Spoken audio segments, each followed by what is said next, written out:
বুদ্ধিমান মানুষরা এই 5টি কথা কখনো কারো কাছে বলে না। 1. কারো সম্পর্কে সমালোচনা করে না।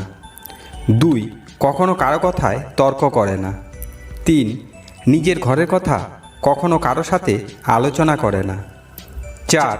নিজের দুঃখ কষ্টের কথা কাউকে বলে না। 5. কারো সাথে চিৎকার করে কথা বলে না।